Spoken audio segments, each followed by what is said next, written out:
I want to go? Who am I? What am I about? Why am I doing what I do? All these variable questions will be going through your head for about a year to 2 years. It took me about 2.5 years. And one day I'm like, I feel better now. Okay. I'm coming out of this. It's not so foggy. It's like you can't even think straight for the first 6 months. Your emotions are all over the place. It's like a bad breakup with a guy or girl, and you're totally in love, and you lose everything. But it's your parent. And maybe you're listening, you don't have a relationship with your parent, so it won't be that big of a deal. Some people don't have a relationship with their immediate biological parent. So, but maybe it might be like a death of a boyfriend, girlfriend, or husband, wife, whatever. But you have to allow yourself to grieve. And the best thing for me was to get very busy. I travel so much. I was on the road all the time after he left. I just got on the road and I got busy. I knew my dad would want me to be busy to do something like that. This month, Mark Ledlow joins the podcast to talk about corporate and close protection security. Mark Ledlow is the owner and founder of Ledlow Security, a premier security company. He is a Marine veteran and former volunteer wildland firefighter. Mark has worked in private sector security for the past 13 years, consulting for high-level corporate individuals as well as various celebrities. He's also the host of the Fearless Mindset podcast and several other security conferences where he speaks about security, threats, and various risks to assets. He can be seen at the virtual Breaking Into Executive Protection Conference on August 2nd on LinkedIn. Mark can also be found on various social media platforms, providing insights on the risks inherent in the world today. We hope you enjoy this podcast. All right, welcome Mark Ledlow to the podcast. Welcome, Mark. Hey, thanks for having me, buddy. Appreciate you inviting me over to join you with the conversation. Yeah, of course, man. You've got a very good background. You do the Fearless Mindset podcast, which I like to tell everybody to go check that out. It's really good. You have a lot of great interviews. But I would like to give you just a few minutes to introduce yourself and let people know what you're working on and who you are. Thanks. Yeah, thanks for the kind words. It's been a fun journey. This is Mark Ledlow, and I own Ledlow Security Group. And we are a security firm that started as a small little shop in Oregon. And I would say it's been about a 15, 16-year run. Business success does not happen overnight. And I've had a lot of amazing mentors that have sewed into me, that I've asked for advice from. Michael Trott being one. He was on my show for the 100th episode of the Fearless Mindset podcast last week. Called in Wow. he called in from on Zoom from where Sir Wallace lived before the big war of Braveheart. He was staying over the 1,000-year-old room, I think it was. Oh, wow. Incredible. That's incredible. So he called in from the room from where, excuse me, getting over bronchitis. But he called in from that room where Braveheart lived and where the war took place, and Sir Richard Wallace, and a lot of little history there. And we talked, had a good chat about everything security. And, guys like Michael Trott to Dan Clark International. He's over there in Omaha, Nebraska. There's some guys in the industry that are doing things that are not all over social media. And I have been very blessed to work under their leadership and training. And, I made mistakes, in the industry, but just to shout out to those guys, and Juan Gonzalez being a Navy SEAL down out of San Diego, just running a great operation. But for me, it's just running my little security company. People said, hey, you need to start your own thing. You need to start your own thing. And, my dad had brain cancer for a little while. And so, I just locked everything down to take care of dad until he passed. And then, you got to pull yourself together after you go through that fog of grieving. When you lose somebody at going through that type of illness, it's not easy. As anybody listening to this knows what it is to go through those type of situations with a family, loved one, with the terminal illness. It takes a couple of years to get through that fog of grieving. And you go, one day you go, okay, I need to do something. And so I finally opened up Ledlow Security Group. And because of the connections and because of the journey that I was on for 15 years, that network all of a sudden came together. And now it's an honor. I get more joy of seeing veterans grow and believe in themselves and make that mental transformation from military life or even law enforcement life to go into the executive protection life and believe that they actually can do something. And what's rewarding for me to see that they get a hope in their eyes and, a fire in their belly, and they can, oh, I can run a business, or I can get in this bodyguard business, and they have hope again. They have inspiration again. They want to do something. And that's what I'm getting out of it now is, giving back to the new generation coming in the industry. So Ledlow Security Group's been going on for about 2 years. We're doing international things now. We have international operations taking place, connections all over the world. And it's just putting people to work. That's what I enjoy the most. And then keeping people safe. And we do cyber stuff. We do asset protection. We do bodyguard. But the stuff that brings the money in, that pays the bills, the corporate stuff. That's you get those contracts in place, and that's what pays the bills. And one thing I learned in running my company is watching like Robert Dodge and how he set up his command. He's now at Pro Secure, a good mentor and friend of mine as well. But watching these guys, how they build their teams, and there's such success in the little things, like what they do, like setting up your team. I have an operations director, I have a legal counsel, I have a marketing girl. Surrounding yourself with people that are better than you at doing those things. Like I'm horrible at details of numbers, Excel spreadsheet. That's not my thing. And I know that. I bring guys in that are. I don't have to deal with it. They deal with it. I pay them out of a little salary to do that. And it just makes your life so much easier running a business. Oh, that's awesome. And so, we started this in January. I think this is the first time just having the person do their bio in the beginning. I already have a dozen things that, I tried to script these things out of questions I'm going to ask, but now I have a dozen different questions to ask you. So it's going to go in a totally different direction now. Just because there you go. Yeah. But I want to start with, now, when you were in college, reading up on your bio, you were was a wildland firefighter. Yeah, I was a wildland firefighter right out of high school. My mom and dad just moved up from Northern California, and I think I was a freshman. And I remember seeing these white trucks. They called them crummies. Basically, they're Suburbans that could pack about 8 people in there, and the hotshot crews would be in there. I'd be watching these guys in yellow. They're all in uniform. They're in a team. They're going to the battle these fires. I'm like, that'd be so cool to be a firefighter. I want to be a firefighter.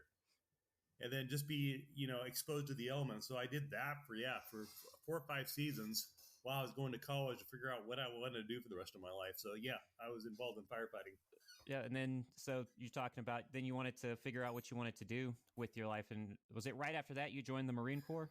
No, it was a little time because I was in a pre-med at junior college, and I figured, I don't like science that much. I'm not that good at math, so I better not do pre-med. It wasn't my thing. I was just trying to figure myself out. And then I was having a lot of fun being a firefighter. I got promoted to engine boss, got promoted to hotshot crew leader with the Oregon Department of Forestry. And then my dad said one time, he goes, so are you going to be a firefighter, wildland firefighter every season of your life? So, is that what you're going to do? Can you make a living at that? He kind of challenged me. You should probably think about maybe in the military, going to college and, figuring something out. I'm like, yeah, you're probably right. So I just walked in the recruiter station in Grants Pass, said, hey, I'm here to join the Marine Corps. What I got to do? Right. Because I bet they loved that. They were ready for that. I was the easiest recruitment they had all month. Right. But for me, in my mind, I wanted the best resume because I knew the decision I'd make at that age of 23 would affect the rest of my life. And I didn't know the impact and the life change that it would happen in my life, in the rest of my life, but I knew it would have some sort of impact. But that changed the rest of my life by just make that one little decision would open so many doors 20, 30 years later. And what did you do in the Marine Corps? I was a radio operator, NCO. Okay. Up to corporal. I went in the reserve side. I was open contract when I first went enlisted. And they go, hey, you got a couple years of college left in here. You could go OCS. Oh, yeah. Didn't think about that. And what was funny is the military was such a better transition for me than college. I just wasn't ready for college. I wanted to have fun, and I had the spirit of a journey of adventure in me that I needed to tap into to figure out kind of who I was. And you're a young man, 23 years old, you're still trying to figure it out. But the Marine Corps definitely gave me the discipline and stuff that I needed down the road. They gave me the tools I needed for the other parts of my life that I would experience.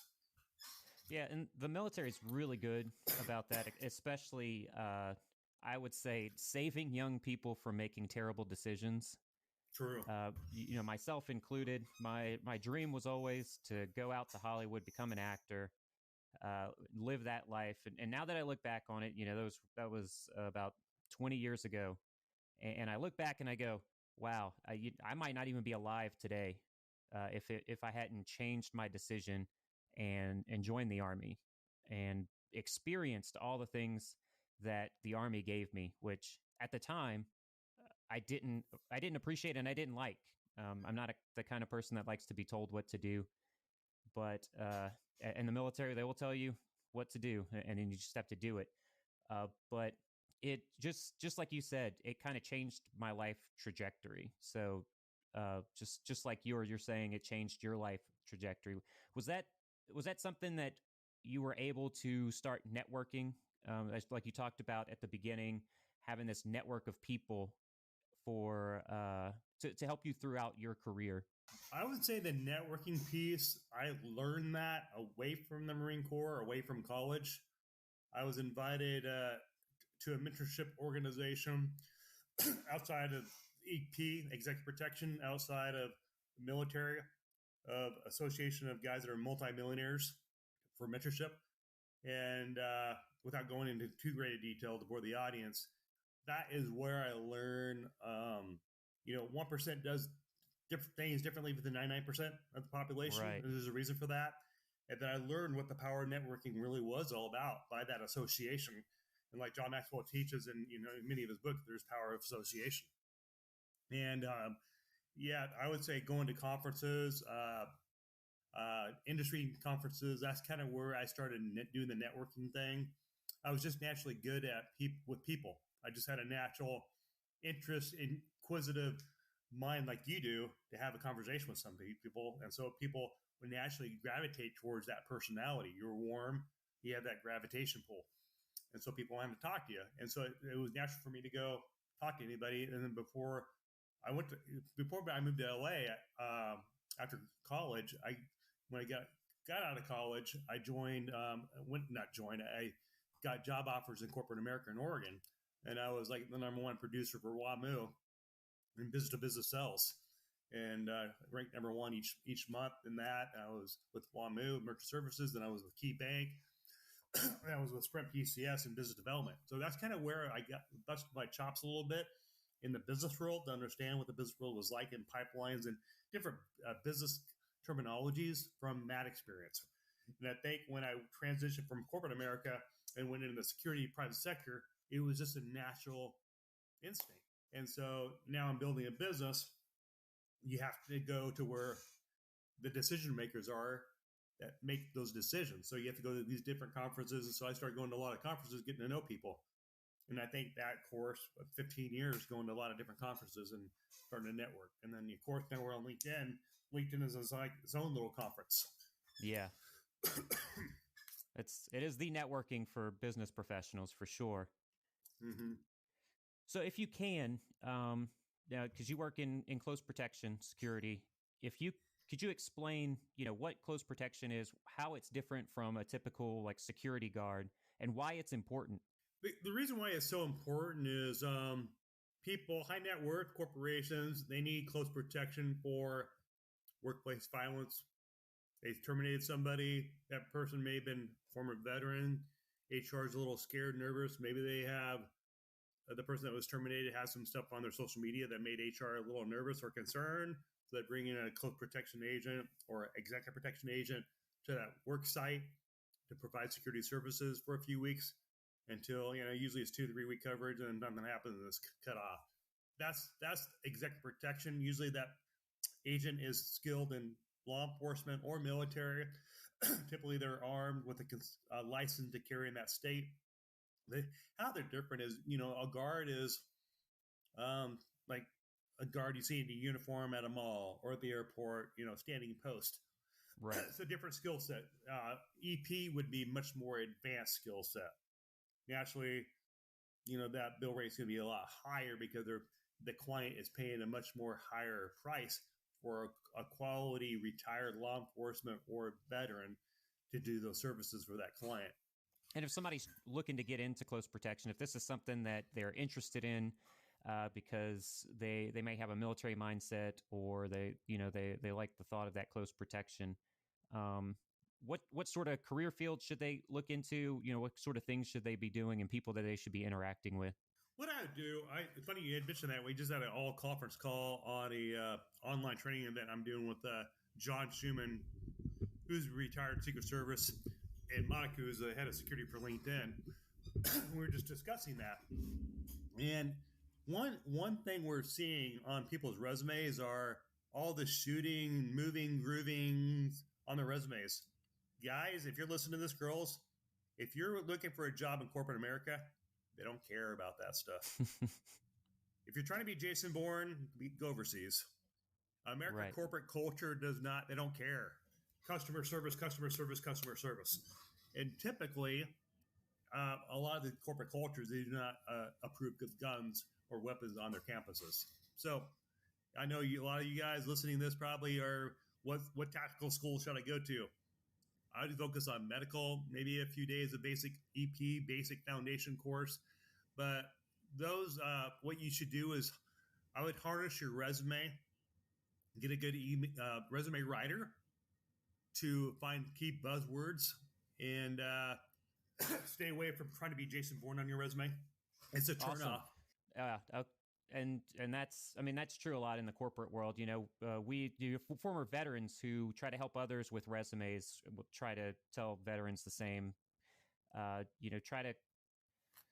Try to Google differences in what you did in the military and how those certain buzzwords for corporate America, that because corporate America doesn't understand these military terminologies or terminologies for weapons training and stuff like that. But I would say you don't need to have that on your resume. They don't care. Usually you're going to put it in the bottom of the pile. But the reason why I say corporate America is because that's job security. If you go to maybe a bodyguard job in LA, that might be more important. They want to see how many rounds you can do downrange and hit the middle of the circle of the target. Maybe that's more important in the celebrity world. But if you want long-term growth, corporate security is where you're going to have your long-term positive experience.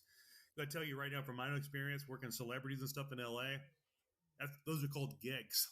They last a few weeks and you're over. And the problem with that industry is you're always looking for the next gig. Always looking for the next gig. You're looking for paycheck. But if you have a corporate security supportive type of role, you know what your hours are going to be. And if you're full-time FTE with like LinkedIn or Microsoft, you know what your designated hours are going to be. You probably can get benefits and stuff like that. That's why I push for people that want to get in the industry. I would go the corporate route because you know what, you probably get full-time benefits within that corporation organization. And, believe it or not, those organizations want veteran military leadership experience. So I would put your veteran military leadership experience on the top ranking of your resume as buzzwords. And then I'd probably put in all your soft skills. That's going to make you appealing to that client, that C-suite level person you're protecting. Can he also writing skills? Can you write? Can you write a report? Do you understand what a profit loss statement looks like? Wait a minute. That's not taught in my EP 5-day school hard skill course, shooting, moving, getting off the X. Sorry, folks. Hate to piss you off, but that's what corporate America is looking for. They don't care about your Jason Bourne experience in Arizona, New Mexico. They don't care. They don't care if you're training with the Mossad in Israel. They don't care. It doesn't impress them. This is going to probably piss off a lot of people, but that's what I'm hearing from my counterparts in corporate America. They want to know, can you drive? Do you know how to prepare a car? Do you have first aid? Are you medically trained? Yeah, shooting is nice. But I'm saying if the corporation's culture is anti-gun, not going to do you much good. Right. But oh no, go ahead. On a side note, There are clients in California, Texas that require you to be armed, and they want to know how well you shoot. I remember one time I interviewed for a job in LA, and I had to have a perfect score in my shooting. And I'm like, okay. And that's the only way I could get the job. And that's one job out of hundreds that I've done that were like that. But most genuinely, we have to think of the culture of California, think about the culture of corporate America, what's going on right now. That's kind of what the people that write your checks, that's what they want. But is it good to have these corporate, these EP schools behind on your resume? Sure. But what they're looking at is soft skills. Can you write? Can you talk? You got to buzz those words like physical security. So, yeah, I hope that answered your question about the difference between guard and EP. Yeah, definitely. And just to mention one thing, there's a lot of focus when you think of close protection and having the weapon and, having it at your side and all that kind of stuff. But I believe and now I'm not big into executive protection or close protection, so you can correct me if I'm wrong. But, in the back of the mind of a close protection person, they don't want to use the weapon. You don't want to have to use that. You want to be able to stop a situation before it escalates to that. Right. It's something I just had an interesting conversation with Dean Stout. Dean Stout's the Frogman. He's got a TV show. He's also known as Prince Harry's advisor. Okay. And he was telling me that, Americans have a little weird on the security.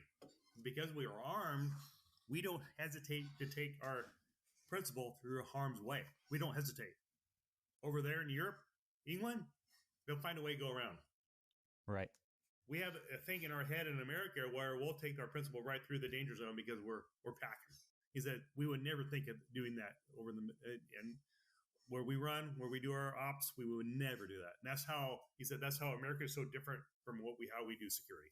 Right. And for me as an intelligence analyst, I'm always heavy on safety and finding 3 to 4 different routes out of a place so that you're not going into harm's way. That's an interesting comment, and it makes a lot of sense how, in Europe, it's a totally different mindset. Yeah. And then I'd go ahead. No, go for it. It's just, like you said, it's a culture. How the American culture in security is different from like what Dean Stout was telling me. Like, dude, I would never do that to Prince Harry. If I was with him, I would never do that. I'd go find a way around the harm's way. And then you guys won't, walk your principal right through harm's way in a bad area just because you're packing. You think differently, and that causes more danger to your principal. And that's an American thing, he told me. I'm like, oh, that's good to know. So then, I want to circle back on your talk about high level people in LA or these gig jobs, and whether that's actors, musicians, whatever those may be. So why do you have an opinion on why those are gig jobs? Or do they just not consider that having that stability and knowing that person for multiple iterations is important? Or is it just because there's not too many times that they need that? Well, first of all, going in there, they don't know you from Adam. They just saw a picture bio on you that some security company landed a contract, luckily, and that owner is trying to fill that job to make some money on it. And when you go in there, you're hired help. Like especially from a celebrity role. Like I know Brian Anderson, he was on my podcast about Britney Spears. He covered Britney Spears for several years. You're like the adopted stepchild. You're the lowest person on the totem pole. Even though you're retired, military, or whatever, law enforcement, you're the adopted stepchild to that staff size. You're worthless, and you're nothing but a pain in their budget. When that budget gets tight, guess who's the first one to go? Security. You're considered a luxury item. So the production company is probably paying for your services if it's Britney or whoever. And so, hey, you have several things going against you. You're in a culture that doesn't really appreciate military, but they need you for protection. You're being treated like the adopted stepchild. They really don't want to spend money on you unless they're afraid for their life, and then they'll justify it for a few weeks and it's over. So as soon as that threat is deemed not there anymore, you're done. Then you have to go looking for the next gig. That's the biggest problem with the celebrity world is you have to justify your existence constantly. Right. It's like that scene from, if you've seen the movie Taken, and that it's basically at the beginning, they're former they're military vets, special operations guys that are now doing close protection for celebrities. And there's a scene where the guy is trying to get his daughter the number for the musician for his daughter because she wants to sing, and she basically brushes him off and considers him less than human until she had an incident and he saved her life, and then everything changed for that. So I think that's exactly what you're talking about right there. It's counterintuitive because it's until something happens is when they'll start to consider security. Yeah, because you are a nuisance. You're an annoyance to that celebrity staff. The biggest problem you'll have working with that celebrity is their team. There's the staff. The staff will treat you like crap. They will, because they don't know you, they don't trust you, and you're a threat to their principal. Their principals are usually great, but you get around the executive assistant, the staff, the chief of staff, they will test you for like a month to see what you're made of. They'll play games with you just to get rid of you. And that's right on top of your job. So that's the normal drama that consists when you're working with a celebrity. And if anybody's thinking about, if you're looking at getting in the EP world or looking at getting in the corporate world, where the industry is heading, I would go into intelligence, protective intelligence. Because there's more longevity there. You're working for the corporation. It's more desired. And there's more focused budget for that position. And that is where the future of EP is really going, is protective intelligence. Ooh, got it. Awesome. Now, you have been doing this for, 15, 20 plus years in security. But you mentioned at the beginning that, your unfortunately, your father had cancer and he passed away. And you had to get through the fog of grief. Right. For my listeners who don't know, I am in that sort of period right now and sort of coming out of it as well. So if you wouldn't mind telling that story and how you actually came out of that. Yeah, it's, he passed away that day. And it's like, you have a relief that he no longer, in pain, right? And then you're so caught up in the tornado or the eye of the storm. And then once that's over, you have closure. The emotions of closure. You have so much, your emotions are so raw. And everything kind of hurts emotionally. And it takes time. It takes time, weeks, day by day, months. And you'll come to a place eventually like, oh, I'm not thinking about dad all the time now. It was day by day. What do I do when he's gone? What do I do with my life? And you lose your identity, because your identity becomes helping your parent survive this battle, this terminal battle. And that becomes your identity. I had some other people running my business for me, so I wasn't really worried about the money. But my identity became, I was with my dad 7 days a week, 8 hours a day plus, and we'd be going doing road trips, all kinds of stuff, because I knew that day would come when he would leave. And then when he left, it was like a fog of grieving the loss, the separation. That person no longer there. It was almost like a bad breakup with a girl or guy. It's almost like a really hard breakup. You just don't talk anymore. It's kind of like that feeling. It's that relationship that's been severed, is no longer there. What do I do to replace that relationship? Your soul is empty. Your spirit is empty. Now you're trying to find something to fill that void. And so you'll spend 6 months to a year going, what am I doing? Where do I want to go? Who am I? What am I about? Why am I doing what I do? All these variable questions will be going through your head for about a year to 2 years. It took me about 2.5 years. And one day I'm like, I feel better now. Okay. I'm coming out of this. It's not so foggy. It's like you can't even think straight for the first 6 months. Your emotions are all over the place. It's like a bad breakup with a guy or girl, and you're totally in love, and you lose everything. But it's your parent. Maybe you're listening, you don't have a relationship with your parent, so it won't be that big of a deal. Some people don't have a relationship with their immediate biological parent. So, but maybe it might be like the death of a boyfriend, girlfriend, or husband, wife, whatever. But you have to allow yourself to grieve. And the best thing for me was to get very busy. I travel so much. I was on the road all the time after he left. I just got on the road and I got busy. I knew my dad would want me to be busy to do something like that. It took me about a year and a half, 2 years. And then all of a sudden, pandemic hit us. I'm like, now what do I do with myself? I'm like, I need to do something. I'm bored. I'm like, and then I talked to Chris Decker, who's my producer of my podcast. He goes, have you ever thought about doing a podcast? I'm like, huh? What's a podcast? I've never listened to a podcast in my life. I'm like, it's the highest way to get your name out there. And like, what better thing to do in the middle of the pandemic? Everybody's sitting around at home to have a conversation with people on a microphone. Okay. And so what I did was how my dad's approach was with his battle with cancer. He was fearless.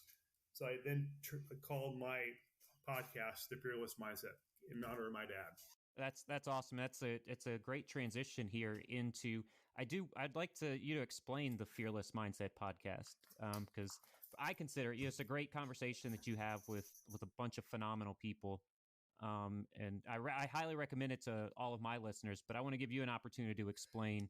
You already explained the process to start it, but what have you done in the past that you've really enjoyed, and what are the plans for the future of the podcast? Well, what we've done in the past with it was I just wanted to, get I have a degree in psychology, and I know there's a million podcasters out there.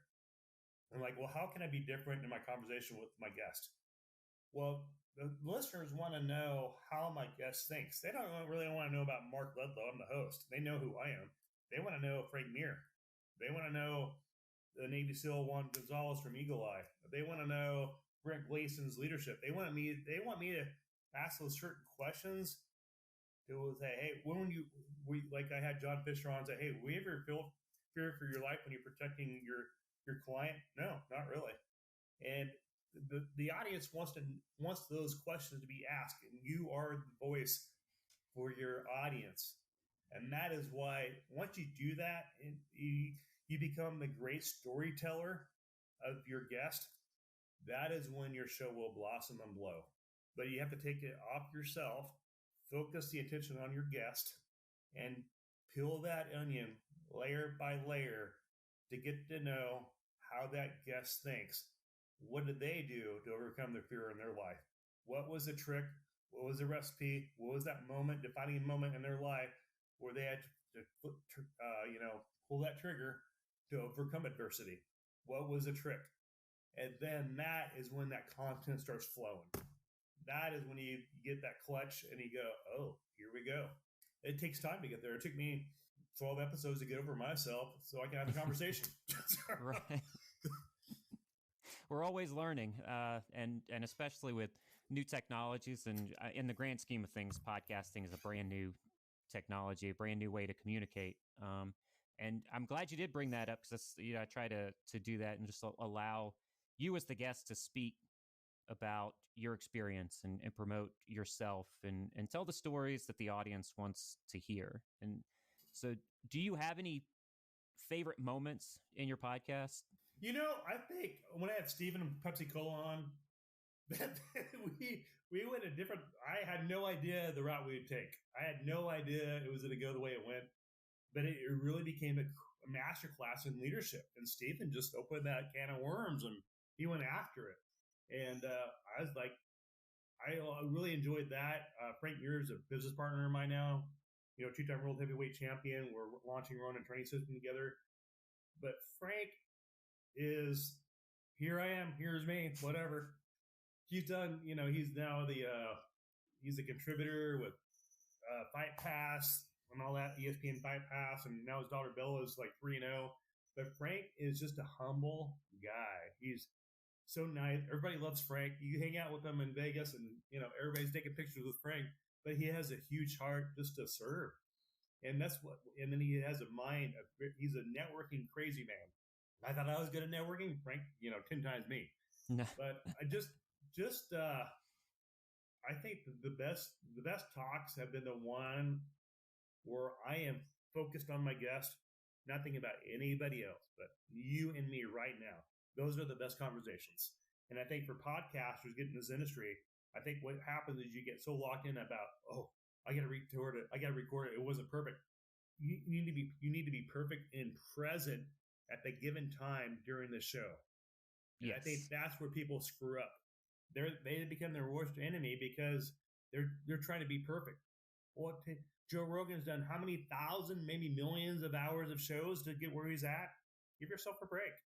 Give yourself a break. And I don't think he's edited a single thing. There you go. In that. And that's, I love that you brought that up because myself included and us as podcasters, we kind of think it needs to be perfect. You know, there can't be these ums and there can't be these moments of silence or, you know, saying something dumb and then, you know, rethinking that process. And I think, and then I let you speak to that, is I think the audience wants you to be genuine. They don't want to find out that, oh, this guy seems genuine on the podcast, but when you actually meet him or her, they're fake. It's not really who they are. And the audience can hear that.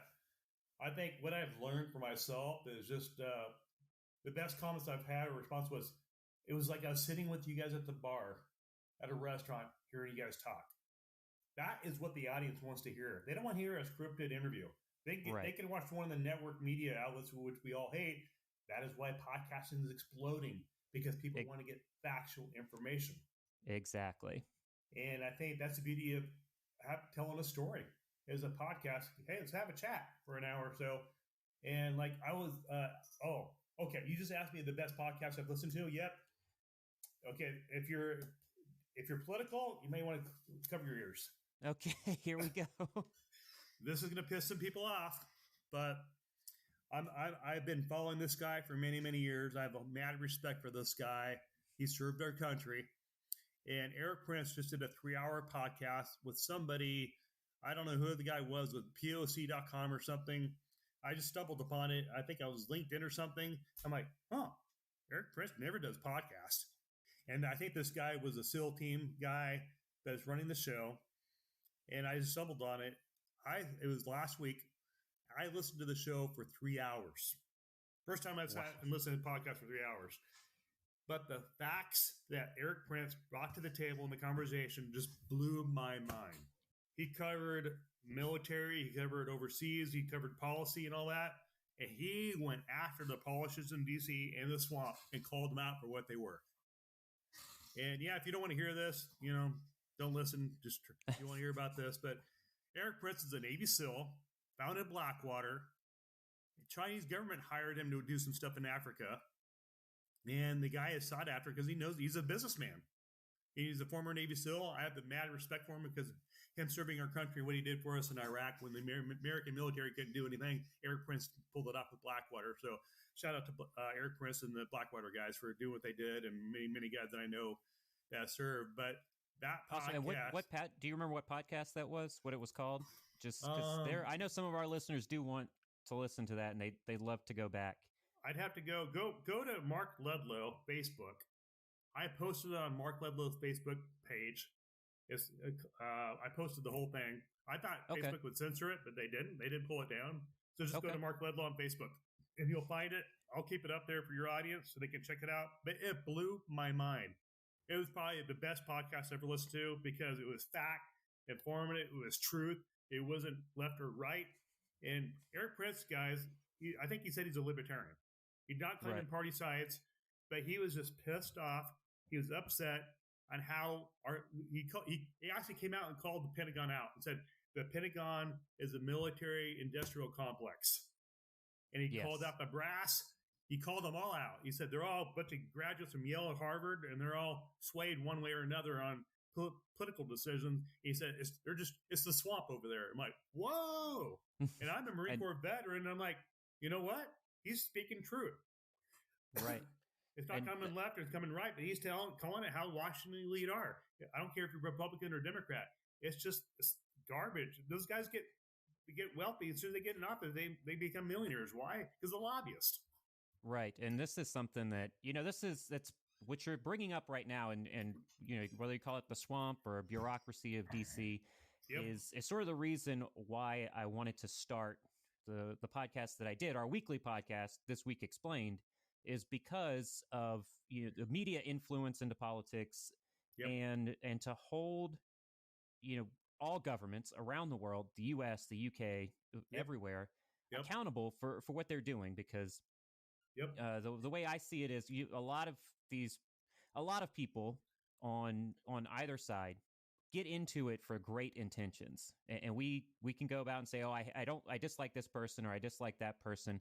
but it's my belief that they get into it for good intentions for the most part, and once they get to DC, it all falls apart because you have to keep up with the Joneses of DC, and you can't get anything. You can't get anything passed.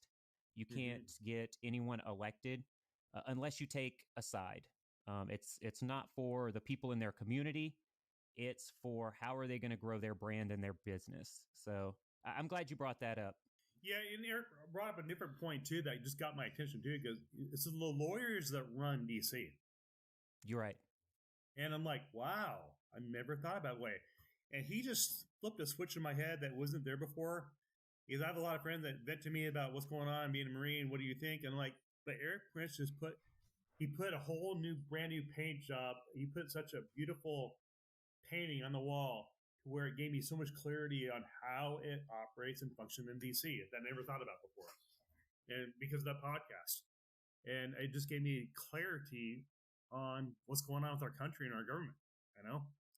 And, you know, we don't have we're a getting perfect to have these unfettered, conversations, and there's very little control over what we do and say on these podcasts. And I think a lot of government officials get scared of that. And that's why you see these more known podcasts like a Rogan, things like that, they get attacked because we're just having conversations.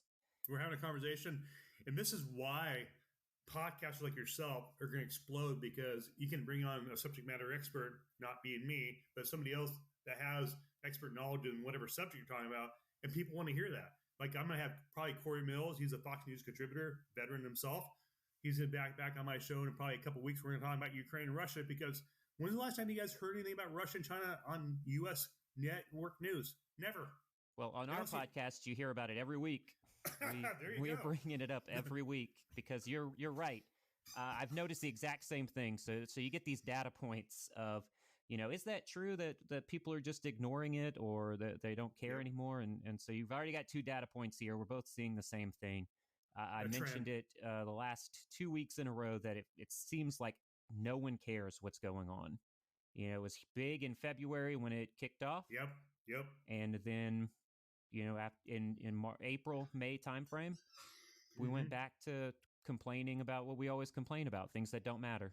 Yeah, and you don't hear anything. I got several buddies over there in Ukraine right now. I got to keep their names off the grid due to, right. intelligence stuff by the other side. They're working, volunteering their time and efforts and energy doing rescue operations.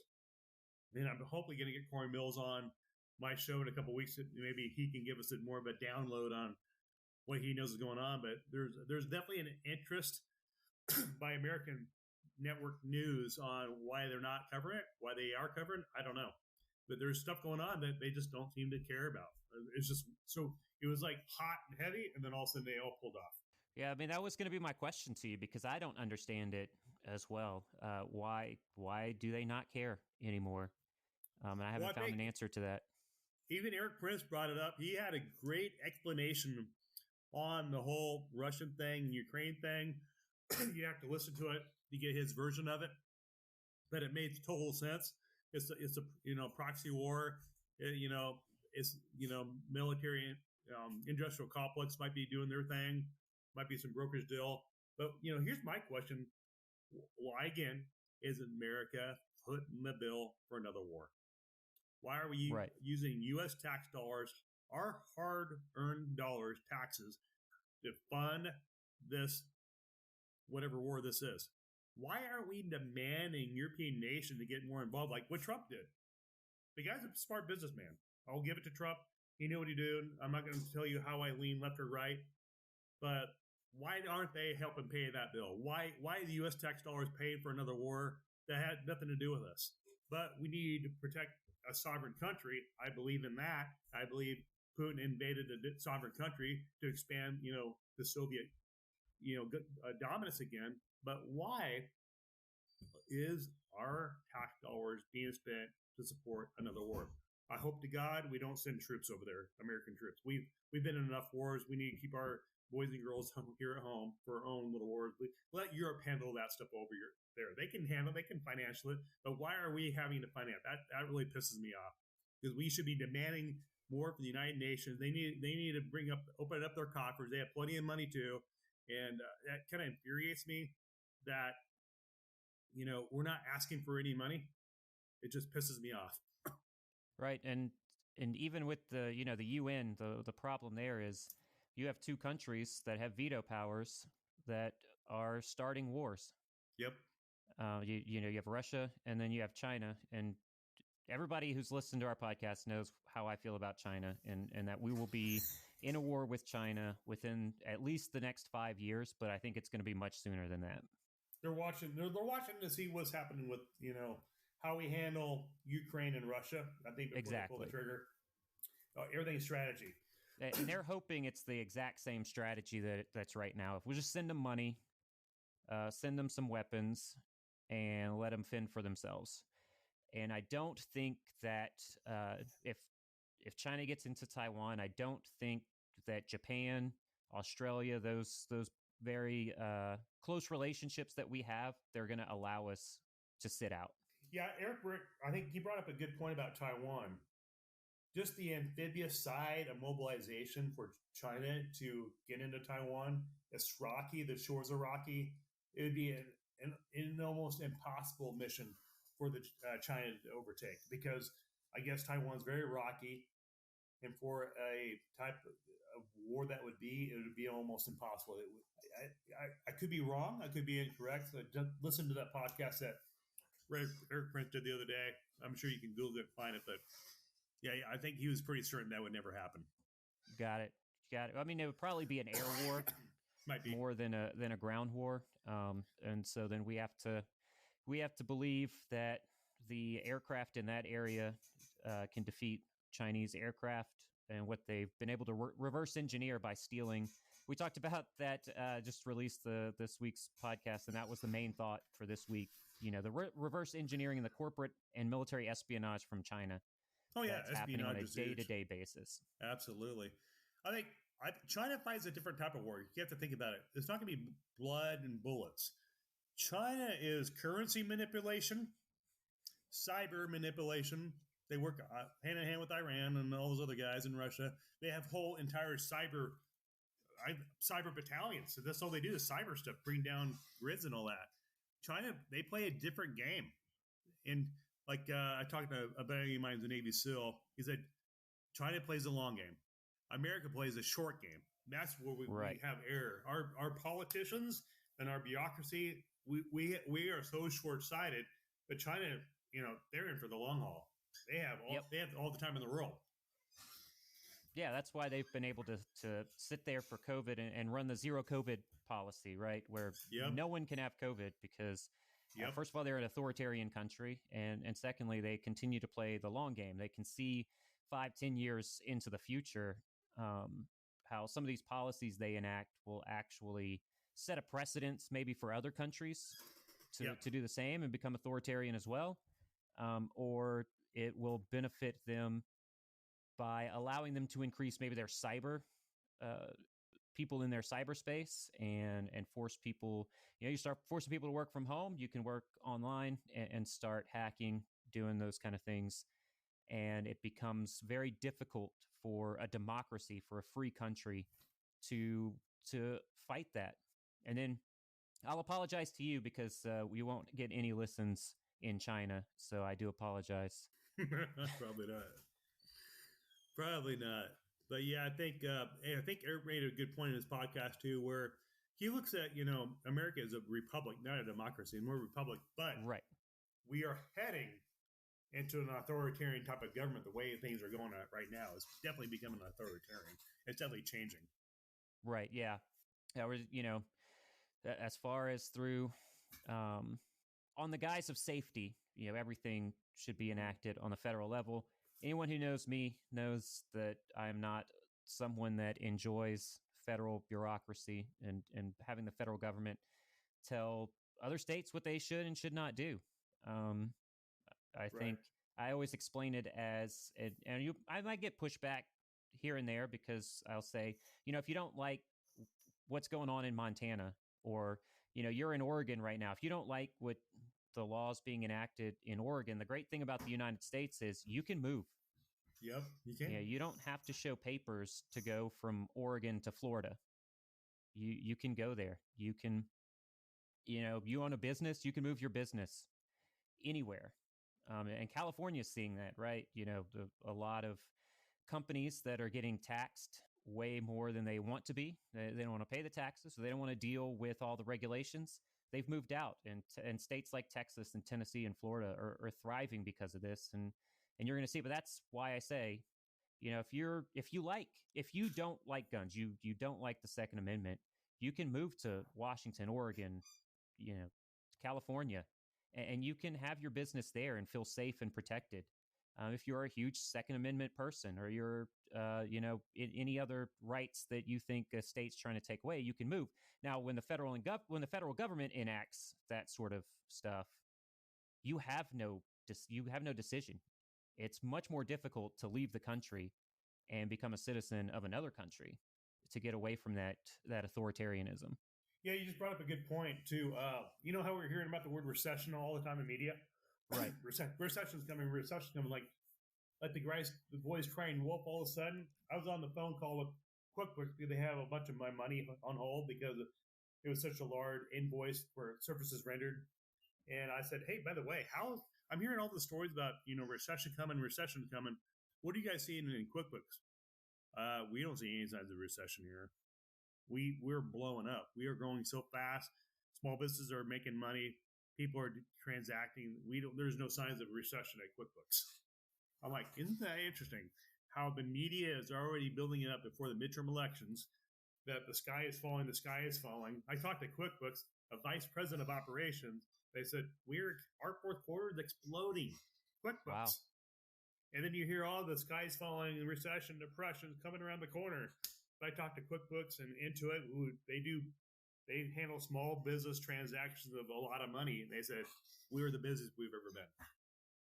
Yeah, I think I read an article there that said there's a lot of talk that small businesses are getting crushed, but actually, small businesses since the coronavirus, since the shutdown in 2020, have thrived and have actually grown exponentially. There was a theory going around early on in the pandemic where it would be the fall of 2022, which we're coming up on, right? That would, unless there was some sort of government action, or unless there was something else, some other historical thing that happens, we're going to see a boom and not a recession. So it is interesting, whatever side anyone thinks about, it's sure. Good to hear these comments and say, hey, and this is what we talk about all the time. I want to put out all opinions because we all have our opinions. Right. And then go out there and do the research. For some reason, we as humans lack the ability to do our own research for the most part. And we just leave it up for other people to tell us how to think, tell us what to do. What Mark and I are talking about right now, and I'll let him speak for himself. But as for me, I'm not telling anybody what to think. I'm telling people interesting things that I've read. Mark's telling you interesting things that he's heard and he's talked to people. And then you go off and you do your own research. And then you formulate your own opinion through other facts and other things that you've read. And that's the most scary thing to the media, I think. It is, because you're challenging their thought process, because right now they're trying to condition us in a way to think. Right. And it's, whether it's left or far right, or far left, far right, whatever it is, there's an MO behind the messaging. There is. And the beauty of podcasting is you can get your facts. You can find your facts. You can talk to subject matter experts and find the truth. And then, me talking to the QuickBooks vice president going, yeah, we're exploding here. This quarter is going to be insanely busy. I'm like, well, that's great to know. I'm hearing the sky is falling and the boys crying wolf on that network news I'm listening to. It's like, okay, that's reassuring. I'm hearing a bunch of baloney. And yeah, I like to bring up that point as well, that we're getting we get a lot of news from the media, from journalists and from people who've done a lot of schooling in how to write headlines and things like that. But you get the best information from the actual source. If you go to the source of what is going on. So like I said, like I tell people all the time, if you are hearing something, let's say in I don't know, in Nebraska, and you have Fox News and MSNBC telling you two different things. Go to the local stations and see what they are saying and pick out the quotes from the people on the ground. And without taking those quotes out of context, use those quotes to not formulate an opinion, but to identify the real facts in the situation. Yeah, it's great advice. I mean, that's what you got to do. Most people in America, we don't do our own due diligence. We're so used to listening to what Google says. We're so used to what Anchorman says on whatever network. That's Bible. Right. And then, it's interesting. I was curious on what's going on in the Iraq War, and then hearing all this stuff on CNN and Fox. I'm at the club in the hot tub after a workout, talking to this guy who just got over from Iraq. He was just on leave, and he said, "There's no reason for us to be in Iraq anymore. It's just, why are we even there?" I'm like, "Are you guys getting shot at anymore?" I'm like, "No, it's quiet. It's deadly quiet. Hasn't been anything going on for a year." So what I'm hearing from the news is not true. I'm like, yeah, they're making stuff up. And it's all about, we are in an age where you have to sell headlines. Yep. It used to be where clickbait was for bloggers to do in order to generate revenue. But now we have a corporate media. The Washington Post, if no one knows, is owned by one man that created Amazon, Jeff Bezos. Yep. He owns the Washington Post. That's a corporate media newspaper. And so what do they need to do? They're in a corporate mindset. They need to make money. So always, when you're reading these articles, always try to understand it under the guise of, how does this make this newspaper? How does this make this media corporation money? What is it? How is it making me feel in order to give them money? Good advice. And now we've got about, I guess, 4 or 5 minutes left. So I wanted to talk to you. I want to let you plug whatever, Ledlow Security is doing right now, and any conferences you have coming up that you want to tell people about if they want to go to. Yeah. Thanks for that offer. Ledlow Security Group will be at ATAP conference coming up in Orange County, August the 8th and 9th and 10th. And we may have a celebrity fighter there. We haven't confirmed it yet, but there's a possibility a celebrity UFC fighter might be there, Frank Mir. So we'll see about that, what happens. He's got a very busy travel schedule. I'm excited. Ledlow Security Group is expanding. We're nationwide, and we're doing our international projects. We do asset protection, close protection. I'm getting into the coaching space, getting asked to speak more. And so that's been fun. So I'm open to do speaking engagements as well. And I'm launching ledlowschumann.com here soon. Awesome. And that's going to be an online training portal for continuing education, for breaking in the exec protection industry. We're going to be doing our first live feed on LinkedIn, I believe, August 2nd on LinkedIn. And it's going to be we're going to have our first guest, Monica from LinkedIn will be with us and advising the new guys and gals getting in the industry what they need to have on their resume. Awesome. And John Schumann will be there advising what corporate leaders are looking for people that want to transition from law enforcement and military to break in the EP industry. So we'll be covering a lot of content for an hour. It's our beta test run, but we're excited about that. We'll be launching a website after that, and we'll be doing live content events with Ledlow Schumann also. And then we got Ronin Training System, another partnership I'm with. This is all from my podcast, guys. This is all from doing podcasts for 2 years. And this other project is called Ronin Training System, in which I'm partners with Ron Owens out of Fame Marketing in Tulsa, Oklahoma. Also with Frank Mir, 2-time world heavyweight champion. I'm a partner with him as well. And it's going to be a 4-day executive protection, basic foundation combatives with Frank Mir. You can do photos with him and wrestle with Frank a little bit, and just basic foundation. And part of that is networking as well. And so I got that going on. You can find me on LinkedIn. You can follow me on Instagram, the Mark Ledlow on Instagram. I'm on Twitter for my podcast, Mark Ledlow. and Facebook, Mark Ledlow, and LinkedIn. And then, if you want to look me up, you want coaching advice, I do that. Starting to do speaking engagements, and just whatever I can do to help people out. And my time is limited, and we're running multiple companies, as you can imagine. And but I really love watching our veterans grow, mature, and finding confidence after they leave the military.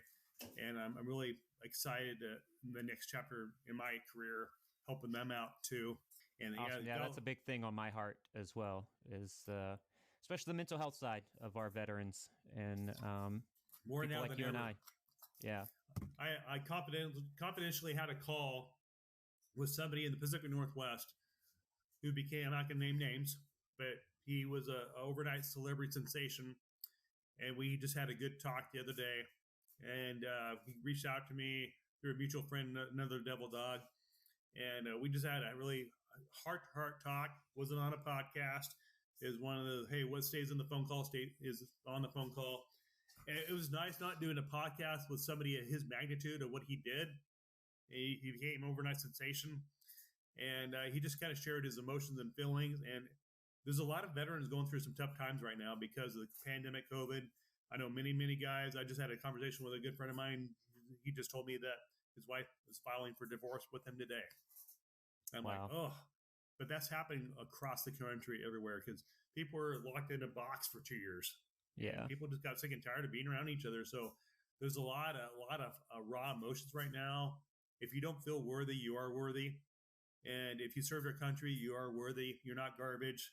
And, we're all made with different skill sets, and don't think you're not worthy. Don't think there's no hope, because there is hope.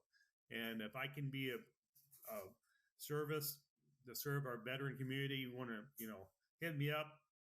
I'm on the phone probably an hour, 2 hours a week talking with somebody I don't know. Give them some advice. I don't get paid for that. I can vouch for that because I believe it was a Saturday or Sunday night a week ago.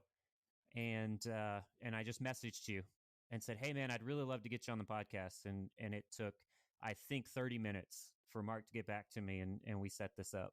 Yeah. I'm willing to help have a conversation with anybody. Yeah. I'm not going to charge you $1,000 for my time. I'm not, if it's a business transaction, that's different. But my fellow veterans, I know you guys are hurting out there, with everything going on in the military right now and leadership. Everybody's pissed off right now. I know. I've been hearing the morale. I'm here to serve. I'm here to help, here to advise, get you on a Zoom call, have a chat. I can hope to pull you from that dark place. Awesome. And I think that's the perfect way to wrap this up. And I just want to say, Mark, thank you so much. It's been awesome. Like I said, I told you at the beginning, I had a set plan, and it was not going to be that set plan when we finished this, and it wasn't. It's a podcast. I mean, These are the best podcasts, folks, because it's raw, it's authentic, it's not scripted. And this is what people want to hear. And Mark and I probably disagree on some things, and I know you listeners probably disagree on some of the stuff that we talked about, and that's awesome. And we should all have disagreements, and we should have conversations. So I really appreciate this. Mark, I'm gonna link all of the stuff you talked about here at the end in the show notes, so that everybody can find you, and they're just one click away from you. Yeah, I'll send that over to you too if that helps you. That will. Thank you so very much. All good. All right. Have a good one. You too, brother.